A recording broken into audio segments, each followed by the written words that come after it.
collegare l'aeroporto di Ho Chi Minh City con quello di Montichiari. Parliamo di sanità ora, perché il Partito Democratico denuncia carenze nella sanità da parte di chi l'ha riprogrammata.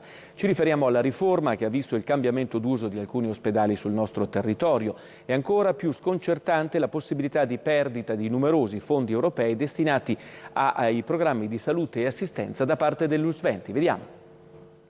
Schede sanitarie e fondi europei. Il Partito Democratico mette i puntini sulle i su due aspetti della sanità veronese che vede i cittadini fare i conti con servizi o disservizi. La salute prima di tutto, certo, ma da un lato c'è la riforma della sanità regionale, fatta di modifiche che la vogliono più vicina alla realtà attuale, dall'altra la creazione di posti letto, di riabilitazione e di comunità, come quelli negli ospedali di Malcesine, Isola della Scala, Bovolone, ma in realtà il PD denuncia una mancanza di trasparenza.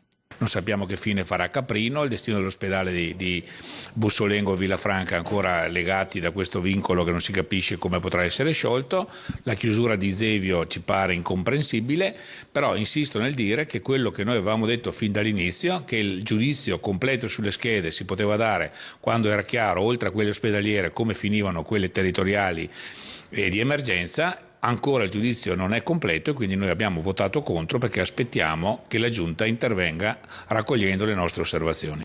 I posti letto in più riservati ai pazienti fuori regione per gli esponenti del Partito Democratico avranno come conseguenza l'aumento delle liste d'attesa. Per i veneti non saranno sufficienti le operazioni di apertura degli ospedali anche la sera per smaltire le richieste. A questo si aggiunge pure, a detta del PD, la mancata attuazione del piano sociosanitario relativo all'aggregazione delle ULS. E qui c'è un altro grosso problema. L'azienda incaricata della sanità sul territorio, la ULS 20, sempre a detta degli esponenti del Partito Democratico, ha perso centinaia di migliaia di euro di contributi europei che sarebbero dovuti essere utilizzati in programmi di assistenza. C'è una relazione della direzione ispettiva di 43 pagine che è molto critica per il comportamento degli studenti. Noi chiediamo a Zaia di intervenire prontamente, gliel'abbiamo detto un anno fa, adesso deve intervenire perché ci va di mezzo anche l'immagine del Veneto in Europa sulla sanità e noi non possiamo permetterci di perdere la possibilità nel futuro di attivare altri fondi europei in materia sanitaria.